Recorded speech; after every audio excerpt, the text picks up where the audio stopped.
Non conosco il regista Zach Gregor e non ho visto il suo primo film Barbarian, ma questo Weapons veramente secondo me è uno dei film dell'anno. Molto bello, molto intelligente, molto originale, interessante, è un film mai banale che costruisce una narrazione dal punto di vista dei vari personaggi. Ecco, se c'è una cosa forse palesemente non originale è questa narrazione a incastro di cui il primo artefice fu Akira Kurosawa, copiato poi a mani basse ultimamente da Quentin Tarantino, di una narrazione fatta dal punto di vista dei diversi personaggi della vicenda, in cui poi le scene chiave si incrociano e vengono mostrate dal punto di vista dei vari personaggi e quindi anche da inquadrature diverse, alternative. La storia è quella di un gruppo di studenti di una maestra interpretata da credo Julia Garner, che si vede sparire praticamente l'intera classe una notte alle 2:17 nella profonda provincia americana, un po' quella dei film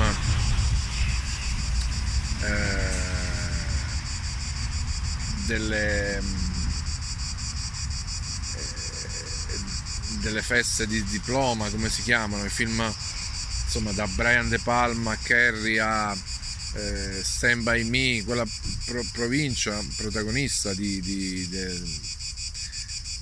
una parte notevole di moltissimi film di grande qualità che racconta questa provincia, spariscono scappando ognuno dalle proprie case con le braccia un po' aperte come se volassero verso qualcosa.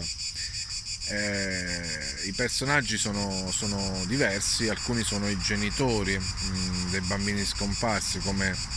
il grande Josh Brolin, che io quando vedo in un film subito so che avrò la soddisfazione di vedere qualcosa di interessante. Infatti anche qui colpisce nel segno il mitico attore di Non è un paese per vecchi e tanti altri film, in quei ruoli che più gli si addicono da detective, ricercatore della verità in atmosfera thriller. In questo caso è il padre di uno dei bambini scomparsi che appunto si mette in proprio e fa concorrenza alla polizia per cercare di risolvere il mistero. Questi bambini spariscono, la maestra viene accusata di essere una strega, qualcuno gli scrive witch sul suo SUV e rimane solo un bambino chiuso in se stesso. Di questa classe rimane solo un bambino non scomparso, chiuso nella vita della sua famiglia, con un padre e una madre che poi vedremo hanno dei seri problemi quando la zia della madre, una zia sconosciuta, li va a trovare in cerca di ospitalità perché non ha più soldi, ha bisogno di qualcuno che la ospiti per un periodo di tempo. Questo personaggio è il piatto forte di questo film, interpretato da puntini puntini, non lo so, dovrei studiare di più, ma questo personaggio, questa attrice o forse attore, non lo so, vedremo, che interpreta la zia, è un po' il perno sul quale poi si gira tutto il film, la seconda parte del film, ma il personaggio inizia subito alla grande con un'estetica terrificante, un personaggio anziano consumato da qualcosa che lo rende debole, vampiresco, quasi agonizzante, e un personaggio che si sta muovendo per ristabilire la sua salute. non rivelo ovviamente niente, ma già alla fine del primo atto, quindi nel primo quarto d'ora del film, arriva questo personaggio che poi cambierà e appunto sarà il motore di tutta la storia. E il film viene raccontato appunto attraverso i punti di vista del padre di uno dei ragazzi, Josh Brolin, di un poliziotto nevrotico sottomesso alla moglie e al padre della moglie, al cognato, che è il suo capo dell'ufficio di polizia, un poliziotto che oltrepassa il limite con un tossicodipendente trattandolo male, e poi vediamo la storia raccontata anche dal punto di vista del tossicodipendente, e poi alla fine vediamo la storia dal punto di vista di questo bambino fantastico, un'interpretazione sublime di questo bambino chiuso in se stesso, scioccato, che tiene dei segreti per sé. E piano piano questo sarà il pezzo del film più bello in assoluto, perché è quello che svelerà tutta la storia e tutto l'intreccio. Il film attraversa vari generi con grande originalità, quindi passiamo dal thriller con detective story, diciamo, con Josh Brolin, al poliziesco, quando c'è il poliziotto, una storia di emarginazione, quasi di periferia, con il tossicodipendente, tutto in questa provincia che ruota attorno appunto ad una casa che è la casa dove abita il bambino, l'unico bambino rimasto ancora presente, che va a scuola, l'unico bambino della classe rimasto e non sparito. E poi la, diciamo, vera, tra virgolette, protagonista, perché non è proprio una protagonista assoluta, la maestra, che viene appunto insultata, accusata dagli studenti di avere qualcosa che non va, di essere una strega, di aver fatto in qualche modo sparire o collaborando a sparire questi bambini della sua classe elementare. Il film, dicevo, appunto attraversa vari generi e la cosa che fa piacere è che i dialoghi non sono mai banali, c'è sempre un'energia del regista che va a scoprire una personalità sua, personale, nuova, che non va, come fanno il 90% di tutti i registi in attività oggi, a copiare, o come si dice da noi, a scopiazzare quello che ha già visto.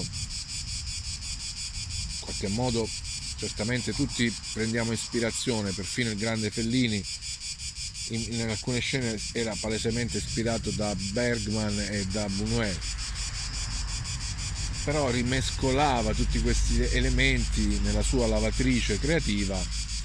e creava qualcosa di nuovo, ed è quello che fa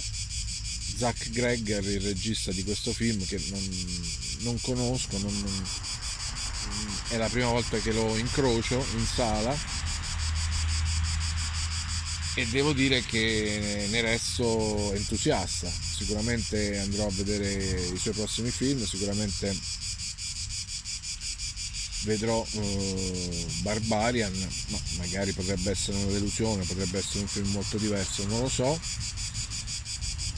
Ma questo film Weapons mi ha veramente piacevolmente sorpreso, nonostante sia un film di una major, un film mainstream, un film ad alto budget. L'autore riesce a manipolare il sistema degli studios e a creare un qualcosa di molto intrigante, di molto personale, con un finale che, devo dire, poi con sobrietà, non come fa per esempio l'horror gore dei fratelli Philippou, che insiste per più di 3/4 d'ora sulle macerie del sangue, dello splatter, del cannibalismo, dei corpi che vengono mangiati in maniera disgustosa. Qui invece in maniera piuttosto sobria, alla fine è un horror dove c'è tanta ironia, divertimento e cambi di ritmo, di generi, di scene, personaggi fantastici, cesellati uno dopo l'altro, perfetti, interpretati benissimo. Il finale, dicevo, spinge incredibilmente sull'acceleratore, ma senza utilizzare l'orrore così per il puro gusto di godere delle immagini del sangue. Ci sono persone appunto che si eccitano con questo tipo di film, e più sangue vedono e più si eccitano. Qui rimarranno delusi perché è un film invece intelligente, dove il finale, al contrario sempre dell'horror di questi giorni, dei fratelli Philippou, Bring Her Back, di cui la trama proprio è una serie di pezzi incollati che alla fine non spiegano neanche l'80% di quello che hanno messo nella premessa. Qui invece il finale in Weapons dimostra proprio la creazione di un meccanismo a orologeria perfetto, svizzero, in cui tutte le parti hanno un senso, tutto si spiega e tutto contribuisce a creare un ritmo cinematico potente. Nel finale immagini potenti, montaggio travolgente, effetti sonori che sì, ci fanno sobbalzare dalla sedia, ma non con lo specchietto per le allodole dell'organo interno che viene maciullato in termini splatter. È un finale che secondo me regala una delle migliori pagine del cinema horror di questi ultimi anni, insieme a Midsommar e altri film horror molto interessanti che hanno percorso strade diverse, originali. Qui l'autore dimostra una grande personalità.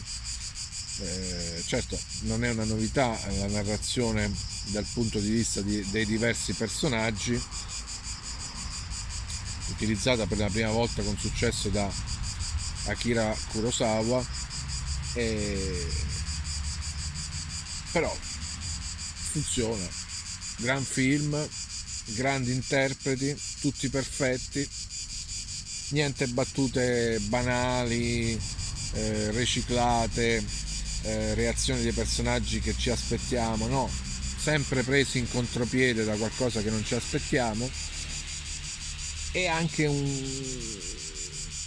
mix di generi, di ironia e di horror che funziona alla grande in un finale che è un misto di action e di horror. L'azione c'è molto in questo film, ci sono almeno un paio di personaggi in cui l'azione è prevalente, e forse proprio questo rende questo film horror interessante, perché ci sono dei personaggi che agiscono, che indagano, che si confrontano con il mistero, con le paure, senza andare subito a scomodare estetiche da B-movie dove il sangue gronda a secchi. Bel film, lo metterei tra i miei horror preferiti degli ultimi anni, insieme a Midsommar e ad alcuni altri.